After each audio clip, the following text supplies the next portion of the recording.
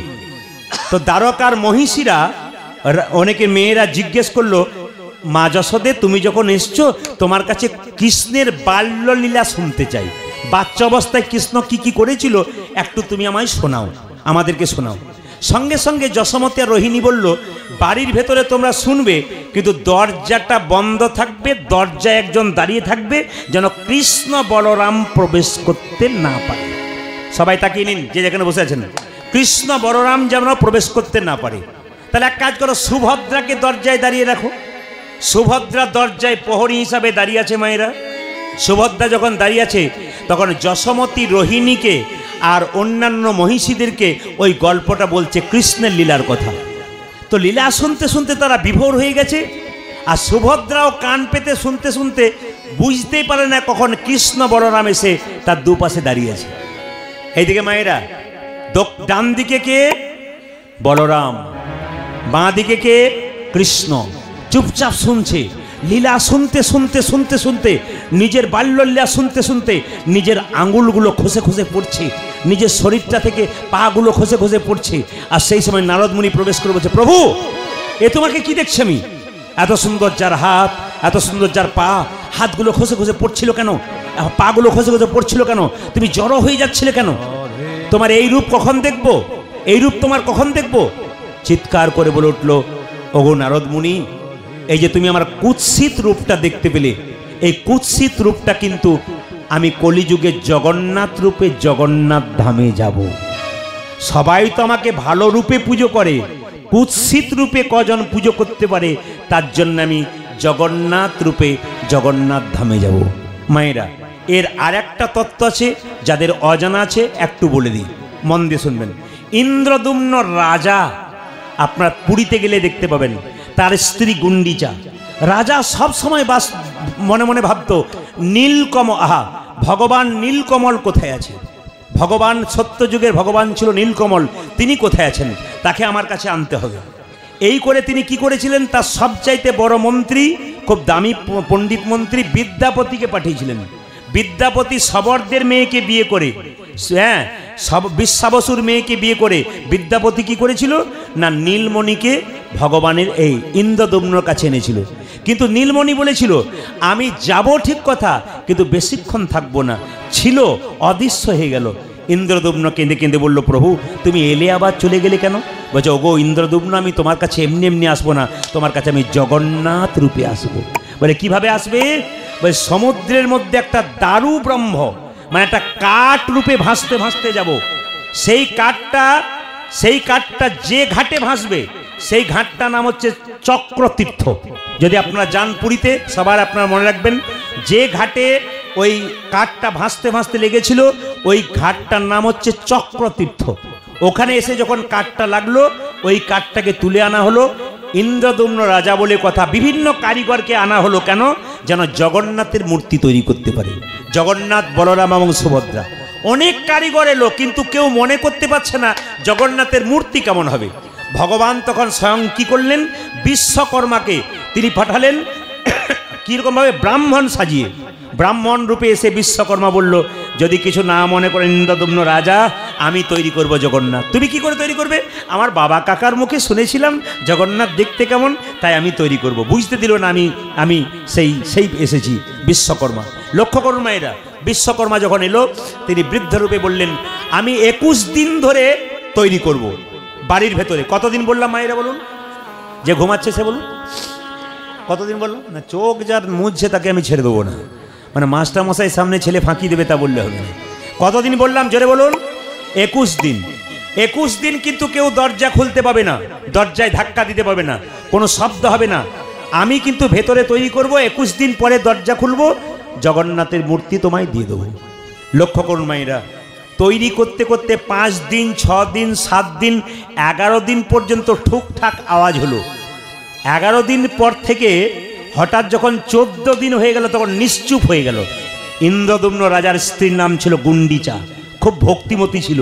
সে স্বামীকে বলছে, স্বামী বৃদ্ধ মানুষ বাড়ির ভেতরে ঢুকেছে, ঠোকঠাক আওয়াজ করছিল, তাহলে কি মারা টারা গেল নাকি? যদি মরে যায় তাহলে ব্রহ্মহত্যার পাপ নিতে হবে। এক কাজ করো স্বামী। বলে কি? না এক কাজ করে দাও। বলে কি? না দরজাটা খুলে দাও। ওই দরজা কি করে খুলবো? দরজা খোলা যাবে না 21 দিন পর্যন্ত। না না, যদি মরে যাই তাহলে পাপের ভাগী হবো। কি দরকার আছে? ঠুকঠাক আওয়াজটা তো বন্ধ হয়ে গেছে, তাহলে মরে গেল বোধহয়। যেই না রাজা ইন্দ্রদম্ন দরজায় ধাক্কা দিয়েছে, দরজা খুলেছে, অমনি সেই বৃদ্ধ ব্রাহ্মণ অদৃশ্য হয়ে গেছে। আর অদৃশ্য হওয়ার সঙ্গে সঙ্গে গুন্ডিচা দেবী ওখানে মূর্ছা, মানে কি হয়েছে, অজ্ঞান হয়ে গেছে। সঙ্গে সঙ্গে ইন্দ্রদম্ন রাজা চিৎকার করে বলল, কে তুমি বৃদ্ধ? কে তুমি বৃদ্ধ কারিগর? কোথায় তুমি? আকাশবাণী হলো, ইন্দ্রদম্ন, আমাকে তুমি যেমন দেখছো আমি সেরকম রইব। হাত দুটো তৈরি করতে যাচ্ছিল, অর্ধেকটা তৈরি করেছে, ওই অবস্থায় দরজা খুলেছে। কদিনের মাথায় দরজা খুলেছে? 14 দিনের মাথায়। কি বললাম মায়েরা, কদিনের মাথায়? 14 দিনের মাথায়। 21 দিন পরে কথা ছিল, এগুলো জানার বিষয় আছে কিন্তু। 14 দিনের মাথায় যখন দরজাটা খুললো, অর্ধেকটা হাত হয়েছে, অর্ধেকটা হয় নাই, পা হয় না, কোমর পর্যন্ত হয়েছে, চোখগুলো বড় বড়। বলছে, এই রূপে কলিযুগে জগন্নাথ মন্দিরে আমি জগন্নাথ রূপে থাকবো, সবাই যেন আমাকে পূজা করে। জয় জগন্নাথ দেব কি, জয় জগন্নাথ দেব কি। তাই কৃষ্ণমণ্ডল গাইতে গাইতে যাচ্ছে আবার, জয় জগন্নাথ জয় জগন্নাথ, জয় জগন্নাথ জয় জগন্নাথ, জয় জগন্নাথ জয় জগন্নাথ, আদি জয় জগন্নাথ জয় জগন্নাথ, জয় জগন্নাথ জয় জগন্নাথ, জয় জগন্নাথ জয় জগন্নাথ, জয় জগন্নাথ জয় জগন্নাথ, জয় জগন্নাথ জয় জগন্নাথ, জগন্নাথ দেব কি, জগন্নাথ দেব কি। আপনারা যেটা বলতে পারলেন না কৃষ্ণমণ্ডল সেটা বললো, চমকে যাবেন। কি বললো? আপনার কথা বলতে পারবেন? কৃষ্ণমণ্ডল জগন্নাথ মন্দিরে গিয়ে আচ্ছা বলুন তো, জগন্নাথের চোখ গোল না পটল চেরা? জোরে বলবেন। আচ্ছা মায়েরা, পটল চেরা চোখ তো কৃষ্ণের, কিন্তু জগন্নাথের চোখ গোল কেন? জগন্নাথের কাছে ভিখারি গেলেও যা, ধনী গেলেও তা, ব্রাহ্মণ গেলেও যা, শুদ্ধ গেলেও তা। জগন্নাথের চোখটা গোল কেন? বিচারটা সমান। আর কৃষ্ণের পটল চেরা চোখ কেন বলুন তো? বিচার মাঝে মাঝে এদিক ওদিক হয়, ওই জন্য পটল চেরা চোখ হয়ে গেল। এই যে লক্ষ্য করুন মায়েরা, জগন্নাথের চোখটা গোল। কৃষ্ণমণ্ডলে কেঁদে কেঁদে বলছে, হে জগন্নাথ, তোমার কাছে চাইবো বলে এলাম, চাইব বলে গেলাম, কিন্তু হে জগন্নাথ তোমার কাছে কি চাইবো? বলো বলো প্রভু আমি কি চাইব? তোমার হাতে নাই, তুমি আমায় দেবে কি? তোমার হাতে নাই, তুমি আমায় দেবে কি? এরকম জগন্নাথ মন্দিরে কেউ বলতে পেরেছেন? যে ভক্ত ভগবানকে খুব ভালোবাসে সে বলবার মতো ক্ষমতা রাখে, হে জগন্নাথ তোমার হাত নাই, তুমি দেবে কি? তোমার পা নাই, তুমি দেবে কি? জগন্নাথ যেন আকাশবাণী করে বলল, কৃষ্ণমণ্ডল, আমার হাত নাই ঠিক কথা, এ হাত আমি তোদেরকে দিলাম কর্ম করার জন্যে। আমার পা নাই ঠিক কথা, এই পা তোদেরকে দিলাম কর্ম করতে গেলে এক জায়গা থেকে অন্য জায়গা যেতে হবে বলে। ওরে কৃষ্ণমণ্ডল, আমার যা নাই আমি তাই তোদেরকে দিয়ে দিলাম। কৃষ্ণমণ্ডল কেঁদে কেঁদে বলল, হে জগন্নাথ, তোমার হাত নাই আমি জানি তুমি দিতে পারবে না, তোমার পা নাই তুমি দিতে পারবে না, তবে লোকে তোমার কাছে গাড়ি বাড়ি টাকা পয়সা সবই চাই, আমি কিন্তু চা চাইব না। আমি এমন একটা জিনিস চাইব, পৃথিবীর প্রতিটি ভক্ত আমাকে মনে রাখবে। ওগো জগন্নাথ, আমি গাড়ি বাড়ি টাকা পয়সা চাই না, যদি দেবে তবে আমায় দাও কি একটি কৃষ্ণ ভক্ত সন্তান যাও। হরিব ওগো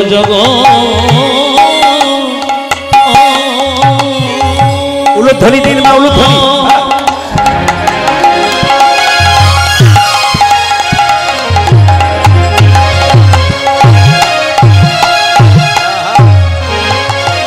জগন্নাথ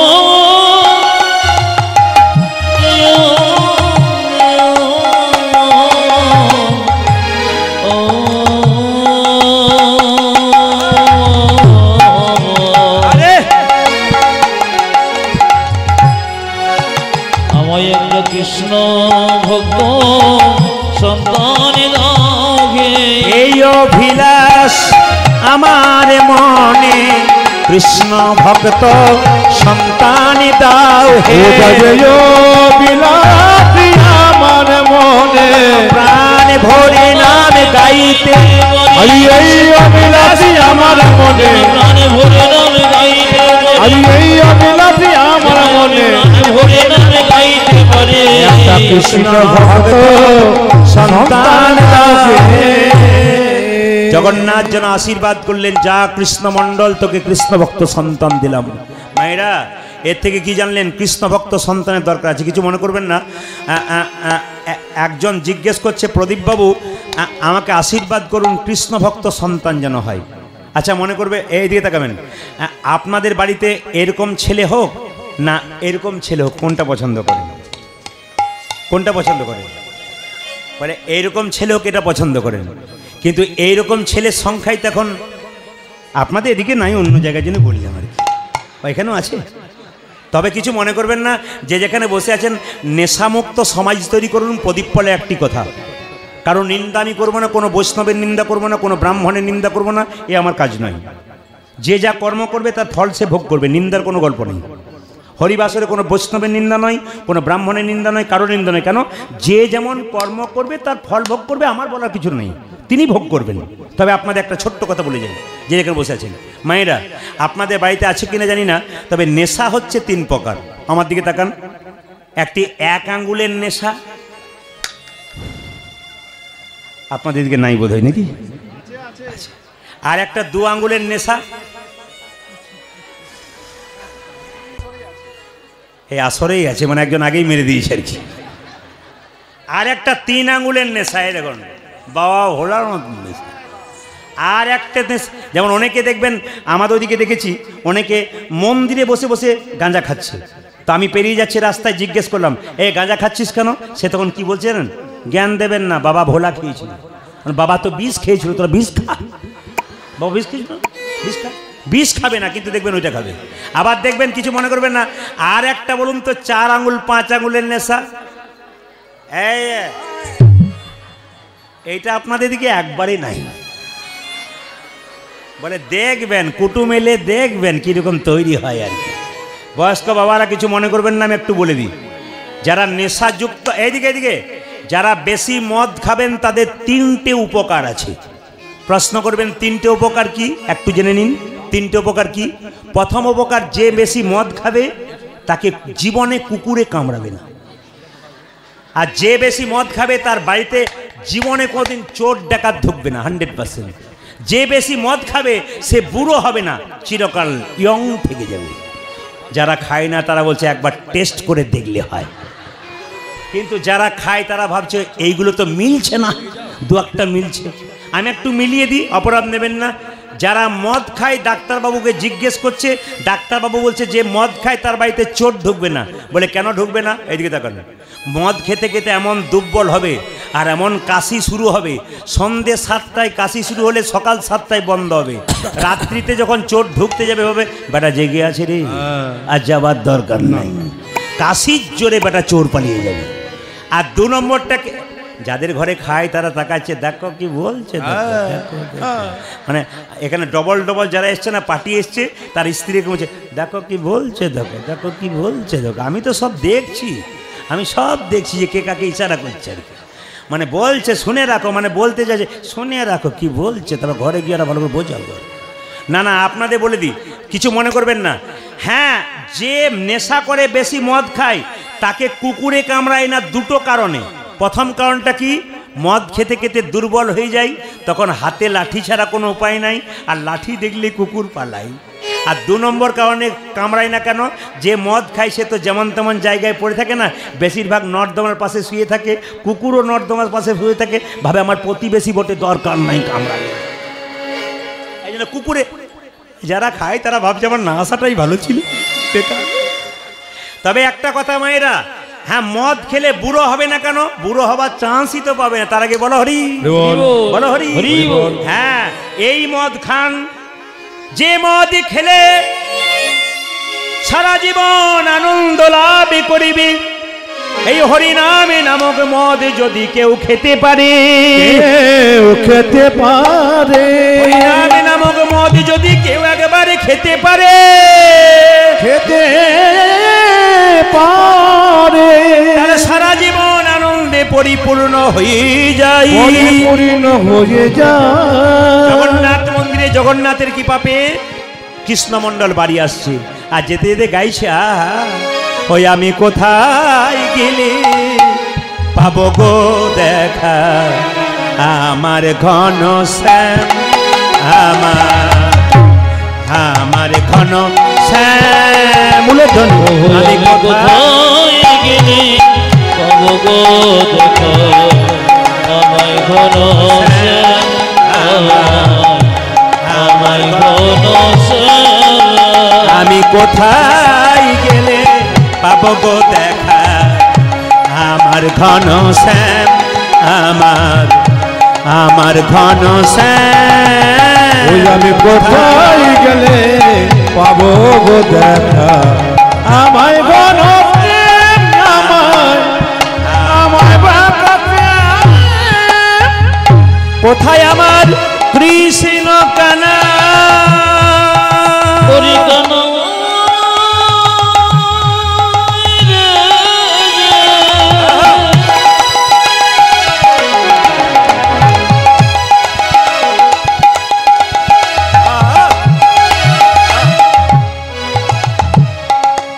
একেবারে দেখাবো গে।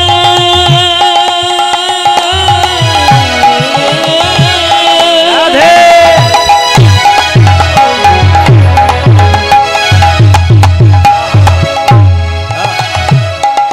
ওরে আমার প্রাণে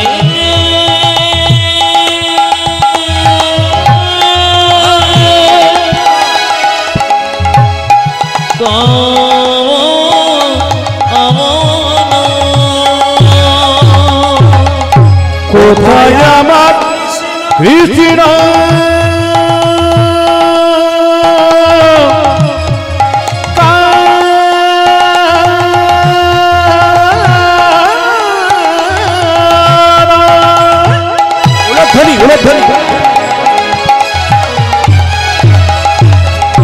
কোথায় ঘনটে ওই আমি কোথায় গেলে পাবো গো দেখা আমার ঘন শ্যাম, আমার ঘন শ্যাম। আমি কোথায় গেলে পাবো গো দেখা আমার ঘন শ্যাম, আমায় ঘন দেখা দুরিকা। দেখা মায়েরা, তীর্থস্থান থেকে কেউ এলে তাকে প্রণাম করতে হয়। শিক্ষাগুলো নিন, এই যে কীর্তন শুনতে শুনতে শিক্ষাগুলো নিন। প্রত্যেকটি কথার মধ্যে একটা করে শিক্ষা আছে। কোনো ব্যক্তি যদি আপনার পাড়ার বা গ্রামের পরিচিতি হয়, তিনি তীর্থস্থান থেকে ফিরলে তাকে প্রণাম করতে হয়, যদি আপনার চাইতে বড় হয়।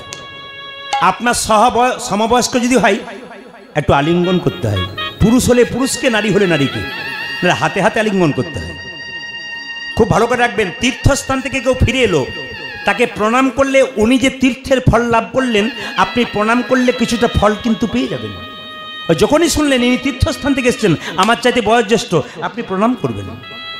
কিংবা যদি আপনার সমবয়স্ক হয়, হাতে হাতে একটু ধরবেন, একটু আলিঙ্গন করবেন, ব্যাস। আর যদি বাচ্চা ছেলে হয়, একটু আদর করবেন, কোলে নেবেন, স্পর্শ করলে আপনার কিছুটা লাভ হয়ে যায়। তো দুরিকা দেবী কি করলো? এই যে এই যে এই যে আহারে, দুরিকা দেবী কি করলো? গলায় কাপড়টা দিয়ে একটু জল নিয়ে স্বামীর পাটা ধুয়ে দিল আর প্রণাম করলো। বাহ, স্বামী স্বামী, এদিকে এদিকে এদিকে এদিকে। মায়েরা, আপনাদের স্বামীকে আপনারা কারা কারা প্রণাম করেন একটু হাত তুলে দেখান তো। প্রণাম করেন স্বামীকে? আর প্রণাম আপনাদের কি আমার? অন্য জায়গায় হাতই তোলে না। পরশু যেখানে গাইছিলাম বলেছে, একটি মেয়ে বলছে, দাদা আমি কিন্তু আপনার ফ্যান, প্রচুর গান শুনি, একটি কথা রাখতে পারলাম না। বলে কেন? প্রণাম আমি করব না। বলে কেন করবেন না? আমার বিয়ের সময় আমার বাবার কান মূলে 10 লাখ টাকা নিয়েছে, প্রণাম আমি করব না। ওটা ঠিক বলেছে। কিন্তু মায়েরা সবাই লক্ষ্য করুন, প্রণাম করতে হয়।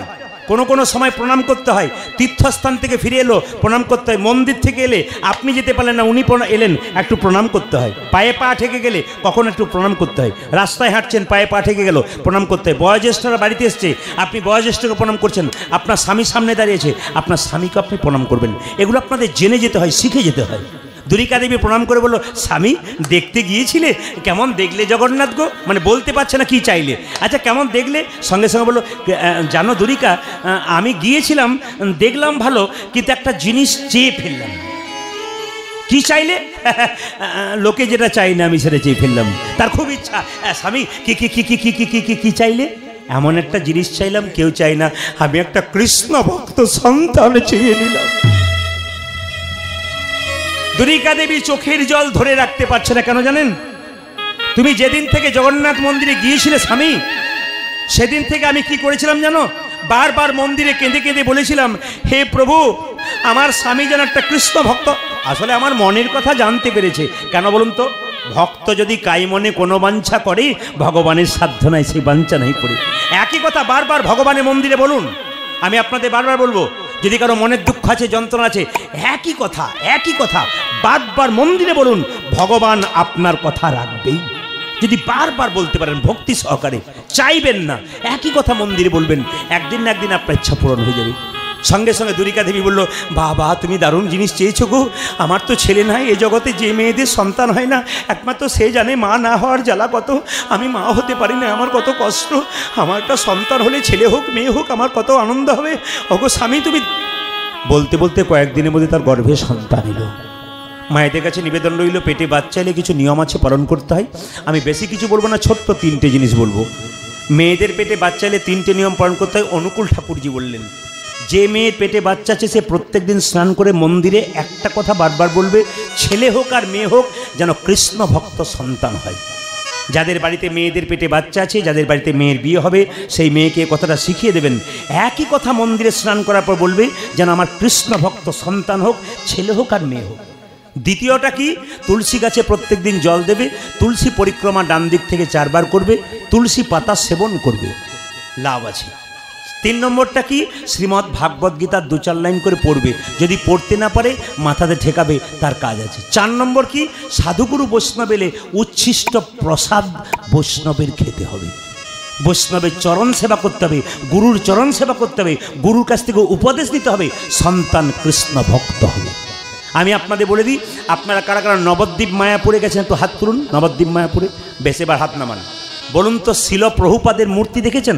জোরে বলুন হা না না। শিল প্রভুপাদের মূর্তি দেখেছেন? আরে বাবা, এমনি এমনি শিল প্রভুপাদ হয় নাই, বাবার জন্য হয়েছিল। মায়ের জন্য ছেলে বড় হয়, বাবার জন্য হয়। আপনারা যারা কীর্তন শুনছেন, যারা বাবা হয়েছেন, বাচ্চাকে কোলে করে নিয়ে এসছেন, তারা শুনে রাখুন, বাচ্চার জন্য বাবার অনেক রকমের কর্ম আছে, যার জন্য বাচ্চা ভালো হয়। শিল প্রভুপাদের বাবা ছিল কলকাতার মানুষ, চাকরি করতো অফিসে, 10টার সময় অফিস যেত, 9টা পর্যন্ত দরজায় বসে থাকতো। কোনো বৈষ্ণব পেরিয়ে গেলে বলতো, একবার আসুন, একবার আসুন। কি হয়েছে বলবেন তো? আমার ছেলের মাথায় হাত দিয়ে একবার বলে দিন, যেন রাধারানীর কৃপা হয়, যেন কৃষ্ণের কৃপা হয়। একবার আসুন, একবার আসুন, আমার ছেলের মাথায় হাত দিয়ে একবার বলে দিন। এত আকুলতা ব্যাকুলতা ছিল বলেই তো শিল প্রভুপাদ বিশ্ববিখ্যাত হয়েছিল। আপনি কি ভাবছেন আপনার ছেলেকে টাকা রোজগার করার মেশিন তৈরি করবেন? না, ওতে আপনার লাভ নাই। ও টাকা রোজগার করার মেশিন তৈরি হবে, বিবেক তৈরি হবে না, বৈরাগ্য তৈরি হবে না, বাবা মাকে শেষ সময় দেখবে না, জ্যান্ত মরা। বেঁচে থাকবে, বিবেক থাকবে না, মনুষ্যত্ব থাকবে না, এমন সন্তান জন্ম দিয়ে আপনার কী লাভ আছে? এই জন্য আপনাদের কাছে নিবেদন রইল, যে যেখানে বসে আছেন বাবা, বাবার কিছু দায়িত্ব আছে শিল প্রভুপাদের বাবার মতো। এইদিকে মায়ের কি দায়িত্ব আছে? ভক্ত প্রহ্লাদের বাবার নাম হিরণ্যকশিপু, এত অত্যাচার করেছে, অন্যায় করেছে, তিনি কৃষ্ণ ভক্ত সন্তান পেলেন কেন? মা কয়াধুর জন্যে। ভক্ত প্রহ্লাদ যখন পেটে ছিল, কয়াধু তখন নারদ মুনির কাছে তত্ত্ব কথা শুনেছিল, নারদের চরণ সেবা করেছিল। ওই জন্য মায়েরা পেটে বাচ্চা থাকালীন 7 মাস বয়সে কি, এদিকে পেটে বাচ্চা থাকলেন 7 মাস বয়সে কি করবেন আপনারা? না, সাধুগুরু বৈষ্ণবের উচ্ছিষ্ট প্রসাদ খাবেন, দেখবেন কৃষ্ণ ভক্ত সন্তান আপনার হবেই হবে। এই কাজগুলো আপনারা করবেন। দুরিকা দেবী এই কাজটা করেছিল। হঠাৎ একদিন তার সন্তান জন্ম হলো। সবাই মাথায় কাপড়টা নিন, উলুধ্বনি দেবেন। আহা ধারেন দাতে জন্মিল দুঃখী মণ্ডল, ধারেন দাতে জনমিল দুঃখী মণ্ডল, ধারেন দাতে জন্মিল দুঃখী মণ্ডল, জন্মনিল রে উলধ্বনি।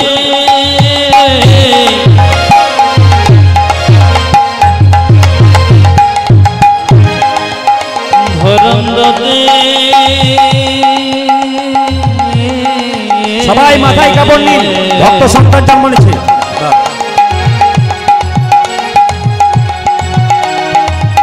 দক্ষিণমন্ডল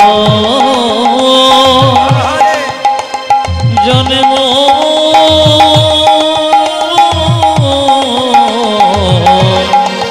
নেগরে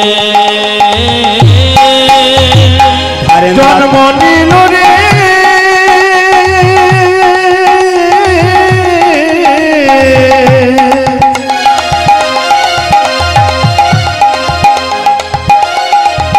ওই আমার দুঃখী মন্ড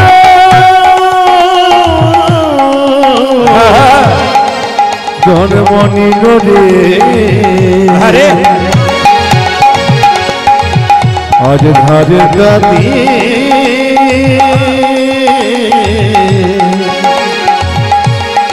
জন্ম নিল জন্ম নিল জন্ম নিল দাতে জন্ম দুঃখী মন্ড ও যে মাতার নাম দুরিকা পিতা কৃষ্ণ মন্ডল, সে মাতার নাম দুরিকা পিতা কৃষ্ণ মন্ডল, মাতার নাম দুরিকা পিতা কৃষ্ণ মন্ডল।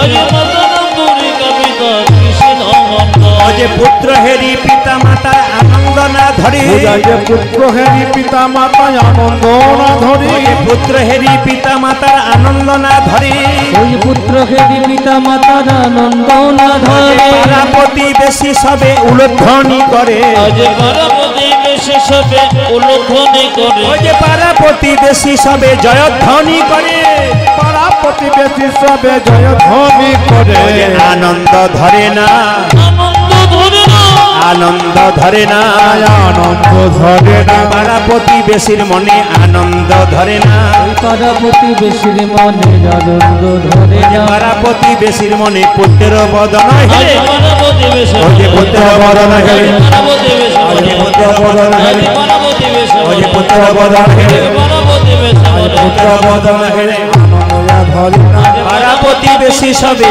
জয়ধ্বনি করে পাড়া প্রতিবেশী সবে উলুধ্বনি করে আচ্ছা মায়েরা, সবই তো ভালো হলো, বাচ্চার কান্না বন্ধ হয় না। কিছু মনে করবেন না আপনারা, বাচ্চার কান্না বন্ধ হবার জন্য আপনারা মুখে কি দিন জোরে বলুন। বাচ্চা জন্ম হবার পর মুখে আপনারা কি দিন জোরে বলুন। কিন্তু আজকে একটা ভুল ভাঙিয়ে দিয়ে যাবো, যে যেখানে বসে আছেন মন দিয়ে শুনবেন। আজকে আপনাদের একটা ভুল ভাঙিয়ে দেবো। আপনাদের মনে এই ধারণা আছে যে বাচ্চা জন্ম নিলে তার মুখে মধু দিলে সে নাকি ভবিষ্যতে মিষ্টি মিষ্টি কথা বলবে। বলুন আপনাদের বিশ্বাস আছে কিনা? হ্যাঁ আছে। কিন্তু বুকে হাত দিয়ে বলুন তো মা, কার ছেলে বড় হয়ে মিষ্টি মিষ্টি কথা বলে? সব তো এমন কথা বলছে গা জ্বলে যাচ্ছে না, কি বলছেন? তাহলে আপনারা প্রশ্ন করবেন, মধুটা দেয় কেন বাচ্চা জন্ম নেবার পরে? বাচ্চা জন্ম নিয়ে কোনো বাচ্চা যদি কান্নাকাটি না করে, রুবি হসপিটালে তাকান, দিশান হসপিটালে তাকান, গৌতমবাবু যে হসপিটাল রয়েছে ওখানেও দেখবেন, বাচ্চার ডাক্তার যারা হয়, শিশু ডাক্তার যারা হয়, বাচ্চা যদি জন্ম নিয়ে কান্নাকাটি না করে, ডাক্তারবাবু থাপ্পড় মেরে মেরে কান্না করায়। কেন? যাতে বাচ্চাটা সুস্থ বাচ্চা জানতে পারে কিনা। যে বাচ্চা সুস্থ সে কাঁদে, কিন্তু কাঁদতে কাঁদতে তার কান্না বন্ধ হয় না বলে মায়ের স্তনা দুগ্ধ পান করতে পারে না, মধু দিয়ে তার কান্না বন্ধ করে, মিষ্টি কথা বলার জন্য নয়। এইবার আপনাদের জানতে হবে কোন সময় বাচ্চাকে মধু দিলে মিষ্টি মিষ্টি কথা বলে। বলবো না, বাদ দিয়ে দেবো, আর একবার বায়না করবেন তারপর বলবো। আজকে বলে দিয়ে যাই কোন সময় বাচ্চাকে মধু দিলে বাচ্চা মিষ্টি মিষ্টি কথা বলে, একটু জেনে নিন। আমি যে বইটা থেকে বলবো, বই দুটোর নাম বলে দিই। একটা নাম হচ্ছে গভীর গৃহসূত্রকার, একটা নাম হচ্ছে পরাশর গৃহসূত্রকার। যদি বইটা পড়েন হিন্দু ধর্ম কি এবং কেন, লোকনাথ কবিরাজের লেখা, পরিষ্কার করে লেখা আছে বাচ্চাকে কখন মধু দিলে বাচ্চা মিষ্টি মিষ্টি কথা। মায়েরা সব হাঁ করে শুনছে, হ্যাঁ শুনে নিন, এরপর থেকে ব্যবহার করবেন, দেখে নেবেন হচ্ছে কিনা। বলছে আপনাদের বাচ্চা জন্ম নেবার পর আতুর ঘর থেকে স্নান করে কতদিন পরে বেরোন জোরে বলুন? কেউ 21 দিন, কেউ 30 দিন, এটা আমাদের নিয়ম। 21 দিন কিংবা না, তো নাকি ঠিক বলছি? 21 দিন কিংবা 30 দিন, কোথাও 21 দিন কোথাও 30 দিন, বেশ হলো। আপনি 21 দিন পরে হোক 30 দিন পরে হোক, বাচ্চাকে যখন আতুর ঘর থেকে নিয়ে এসে স্নান করলেন, স্নান করার সময় ভগবানের মন্দিরকে স্মরণ করে, ভগবানকে স্মরণ করে বাচ্চার মুখে একটু মধু দিন আর ভগবানের কাছে প্রার্থনা করুন, এ ছেলে যেন আমার কৃষ্ণ ভক্ত হয়, এর বচন যেন মধুর হয়। 100% গ্যারান্টি দিচ্ছে গভীর গৃহসূত্রকার বলে একটা বই, বাচ্চা একবারে কৃষ্ণ ভক্ত তো হবে, তার সঙ্গে সঙ্গে মধুর মধুর কথা বলবে। এবার থেকে যাদের বাচ্চা হবে আপনার সবারকে বলা রইল, যখন আতুর ঘর থেকে স্নান করে ফিরবেন তখন বাচ্চার মুখে মধু দেবেন আর ভগবানের কাছে প্রার্থনা করবেন যেন বচনটি মধুর হয়, একবারে 100% মধুর হবে। এইদিকে আবার গভীর গৃহসূত্রকার যা বললো পরাশর গৃহসূত্রকার বলছে যে আপনার বাচ্চার অন্নপ্রাশন হয় না, জোরে বলুন হ্যাঁ না না। কার কার অন্নপ্রাশন হয় না হাত তুলুন তো। দেখুন একজন তুলেছে, দুজন তুলেছে। অন্নপ্রাশন কার কার হয় নাই বলেছে কি? অন্নপ্রাশন সবার হয়েছে। অন্নপ্রাশন কেন হয় বলুন তো? মায়ের পেটের ভেতরে বাচ্চা থাকাকালীন ময়লা খাবারগুলো, মলিন খাবারগুলো খায়, ওর দোষ কাটানোর জন্য অন্নপ্রাশন হয়। খুব ভালো করে শুনবেন, মায়ের পেটে বাচ্চা থাকাকালীন ময়লা খাবারগুলো খায়, ওই দোষ কাটানোর জন্যে, মলিন খাবারগুলো দোষ কাটানোর জন্যে অন্নপ্রাশন হয়। পরাশর গৃহসূত্রকার, এইদিকে পরাশর গৃহসূত্রকার বলল বাচ্চার জন্ম নেবার পর আমার দিকে তাকান, যখন অন্নপ্রাশন হয় তখন বাচ্চাকে কোলে করে নেবে। সবাই তাকান আমার দিকে। অন্নপ্রাশনের দিকে কি করবেন? বাচ্চাকে কোলে করে নেবেন, সূর্যদেবের দিকে একবার তাকাতে বলবেন, দেখ বাবা দেখ বাবা দেখ বাবা দেখ বাবা দেখ বাবা দেখ বাবা দেখ বাবা। সূর্যের দিকে তাকাতে বলবেন, যখন সূর্যের আলোটা কম সকালবেলায় সূর্যের দিকে তাকাতে বলবেন, মাটিতে শুয়ে দেবেন, ধরিত্রী দেবীকে প্রণাম করবেন, সূর্যদেবকে প্রণাম করে বলবেন, হে সূর্যদেব, আমার ছেলে বা মেয়ে যেই হোক না কেন, বলবেন তোমার মতো দীপ্যমান উজ্জ্বল হোক। দেখবেন যদি বারবার ওইরকম করে বলেন, আপনার ছেলে দীপ্যমান উজ্জ্বল হবে, আপনার ছেলে মধুর মধুর কথা বলবে। কখন? অন্নপ্রাশনের সময় অন্ন দেবার আগে একটু মধু যদি মুখে দিতে পারেন ভগবানের মন্দিরে, আপনার বাচ্চা কৃষ্ণ ভক্ত হবে এবং মিষ্টি মিষ্টি কথা বলবে। তাহলে মধু দেওয়ার নিয়মটা আপনাদের কোন বই থেকে বললাম বুঝতে পেরেছেন? গভীর গৃহসূত্রকার আর প্রহাসর গৃহসূত্রকার, এই দুটো বই থেকে দুটো কথা বললো। একটা আতুর ঘর থেকে ফিরে এসে যদি দিতে পারেন, একটা অন্নপ্রাশনের দিনে যদি দিতে পারেন মধু, তাহলে কিন্তু আপনার ছেলে। কিন্তু আমরা কেউ করি না, কেউ দিই না, এই জন্য আমাদের। আর একটা কথা কি, কর্ণবেদ। এইদিকে কর্ণবেদ মানে কি? বাচ্চাদের কান ফোড়ানো হয়। আমাদের নিয়ম আছে কি, মেয়ে হলে কান ফোড়াবে, ছেলে হলে ফোড়াবে না। কিন্তু ছেলে মেয়ে দুই কর্ণবেদ, মানে কান ফোড়াতে হয় মা, কানের ফুটো করতে হয়। কেন বলুন তো? সূর্যের আলো যত কানের ফুটোর এপাশ ওপাশ যাবে তত বৃদ্ধি হয়, প্রাচীন লোকরা বলে। আর কান ফুটো করা হয় কেন? শাস্ত্র বলছে যদি কোনো ছেলের কান ফুটো না করা হয় তাহলে তার বাবা শ্রাদ্ধের অধিকার তার থাকে না। বলবেন, প্রশ্ন করবেন, প্রদীপবাবু আপনার তো কান ফুটো নাই, তাহলে বাবা শ্রাদ্ধ করলেন কি করে? গৌতম বাবুর কান ফুটো নাই, বাবা শ্রাদ্ধ করলো কি করে? আপনাদের অনেকের কান ফুটো নাই, শ্রাদ্ধ করলে আমরা জানি না বলি। এতদিন পরে জানতে পারলাম, তাই আপনাদের জানালাম। এটার নাম কর্ণবেদ, শাস্ত্র বলল। হিন্দু সংস্কার দর্পণ, যদি শ্রী মধুসূদনের লেখা আপনারা পড়েন, হিন্দু সংস্কার দর্পণে পরিষ্কার করে লেখা আছে কি মেয়ে কি ছেলের কত বয়স থেকে কত বয়স মায়েরা? 6 থেকে 16, আসতে 6 থেকে 16 বছর বয়স পর্যন্ত আপনাদের, এই 6 থেকে 16 মাস বয়স পর্যন্ত বাচ্চাদের কানের এই যে কানের ছিদ্র করতে হয় 6 থেকে 16 মাস পর্যন্ত। মায়েরা সবাই লক্ষ্য করুন, বাচ্চাটার মুখে কি করলো? মুখে মধু দিল না, কি করলো? দুই কানে শোনাইল মধুর হরিনাম, দুই কানে শোনাইল মধুর হরিনাম, দুই কানে শোনাইল মধুর হরিনাম, দুই কানে শোনাইল মধুর হরিনাম, হরিনামে শোনালো, হরিনামে শোনালো, হরিনামে শোনালো, হরিনামে শোনালো, সংসারের কথা শোনার আগে হরিনামে শোনালো, সংসারের কথা শোনার আগে হরিনামে শোনালো, সংসারের কথা শোনার আগে নামময় দাহ, সংসারের কথা শোনার আগে নামময় দাহ, সংসারের কথা শোনার আগে নামময় দাহ, সংসারের কথা শোনার আগে নামময় দাহ, সংসারের কথা শোনার আগে হরিনামে শোনালো, দুই কানে শোনাইল মধুর হরিনাম, দুই কানে শোনাইল মধুর হরিনাম। সবাই মিলে বলুন রাধা রানী কি। আর একটু জোরে হবে কিন্তু, শ্যাম সুন্দর কি, খুব জোরসে হবে। মদন মোহন কি, বাহ বাহ বাহ। হরিবাসর কি, ঠান্ডা লাগছে কি? না ঠান্ডা লাগছে জিজ্ঞেস করলাম। যেমন রাধা রানী কি, শ্যাম সুন্দর কি, মদন মোহন কি, হরিবাসর কি মায়েরা, বাচ্চা ছেলেকে জ্ঞান দিতে হয়। কি জ্ঞান? ভালো ভালো জ্ঞান। চাণক্য পণ্ডিত বললেন, রামকৃষ্ণদেব বললেন, বাচ্চার 5 বছর পর্যন্ত কোনো দোষ ধরবে না, খেলবে পড়বে ভাঙবে। ও মায়েরা, বাচ্চাদের 5 বছর পর্যন্ত কোনো দোষ ধরবে না, খেলবে পড়বে ভাঙবে, কিচ্ছু বলবে না। 5 থেকে 15 পর্যন্ত ছেলে মেয়েকে শাসনের চোখে রাখবেন, নইলে ছেলে মেয়ে কিন্তু নিতাই গৌর হরিবোল হয়ে যাবে। 16-র পরে কিন্তু ছেলে মেয়ের সঙ্গে সম্পর্ক হবে বন্ধুর মতো, পুত্র মিত্র বদাচরিত, তবে কিন্তু সন্তান ভালো থাকবে। একদিন কৃষ্ণমণ্ডল ছেলেটার নাম রাখলো কি মা? ছেলেটার নাম রাখলো দুঃখী। কেন? দুঃখের সংসারে জন্ম নিয়েছে বলে পাড়া প্রতিবেশী সবাই নাম রাখলো দুঃখী। আপনার জোরে বলুন, বাচ্চারা কি নাম রাখা হলো? আর একটু জোরে বলুন, কেন বলুন তো? দুঃখের সংসারে জন্ম নিল, ওই যে নাম রাখা হলো দুঃখী। দুঃখীকে তার বাবা একদিন বোঝাচ্ছে, শোন বাবা, তোকে যেমন তেমন করে পাই নাই, জগন্নাথ মন্দিরে জগন্নাথের কাছে প্রার্থনা করে তারপর পেয়েছি। মানুষ জন্ম লাভ করার একমাত্র উদ্দেশ্য কি? মানুষ জন্ম লাভ করার একমাত্র উদ্দেশ্য হচ্ছে ভগবানের চরণ পাওয়া। মাথায় কাপড়টা নিন। দুঃখী যখন শুনলো ভগবানের চরণ পেতে হবে, রাত্রিবেলায় বাবা মা যখন শুয়ে আছে, দূর থেকে প্রণাম করে বলছে আমি চলে যাই। প্রণাম করছে আর বারবার বলছে, বাবা, কৃষ্ণ চরণে লাভ করা যদি একমাত্র উদ্দেশ্য হয় মানুষের, তবে আমি তোমার চরণে দূর থেকে প্রণাম করলাম। আর কেঁদে কেঁদে বলছে, আমি চলে যাই,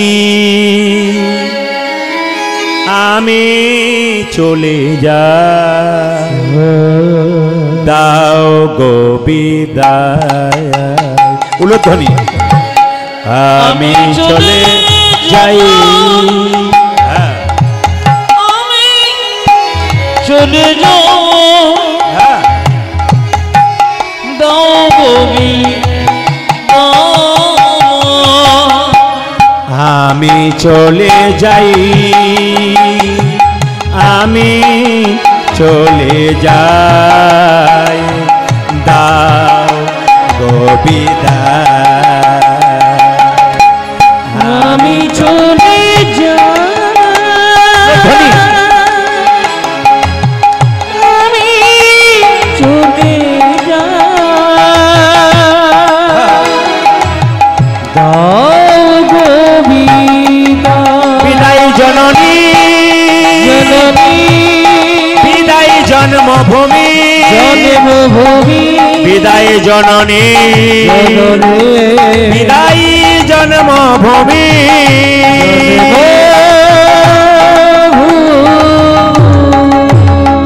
মায়েরা, দুঃখীর যখন 5 বছর বয়স হলো, তখন সে সংসার ছেড়ে চললো কোথায় বলুন তো?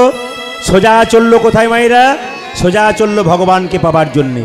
যখন সকাল হয়ে গেল, নবদ্বীপের পথ দিয়ে যাচ্ছে, যাকে এই যে ও দাদু, নবদ্বীপের পথ দিয়ে যাচ্ছে, জিজ্ঞেস করছে, ও দাদু, আর কত দূরে নবদ্বীপ আছে বলতে পারো? আর কত দূরে নবদ্বীপ পাবো? এই ছেলে, ভিক্ষা করছিস, ভিক্ষা নে, আবার নবদ্বীপ নবদ্বীপ করছিস কেন? ছেলে বলল, সত্যি তো আমাকে ভিখারি বলেছো, আমি টাকা পয়সার ভিখারি নই। আমি কিসের ভিখারি জানো? আমি প্রেমেরও ভিখারি, প্রেম ভিক্ষা করি, যাব গো নদিয়া, যাব গো নদিয়াই। বলে ধরি, প্রেমের ভিখারি, প্রেম ভিক্ষা করি, যাব নদিয়া, যাব নদিয়া। আমি প্রেমের ভিখারি, প্রেম ভিক্ষা করি, যাব গো নদিয়া, যাব গো নদিয়া। হরি হরি বলে দুটি বাহু তুলে, হরি হরি বলি দুটি বাহু তুলে, হরি হরি বলে দুটি বাহু তুলে, হরি হরি বলে দুটি বাহু তুলে, যাব গো নদিয়ায়, যাব গো নদিয়ায়। প্রেমের ভিখারি, প্রেম ভিক্ষা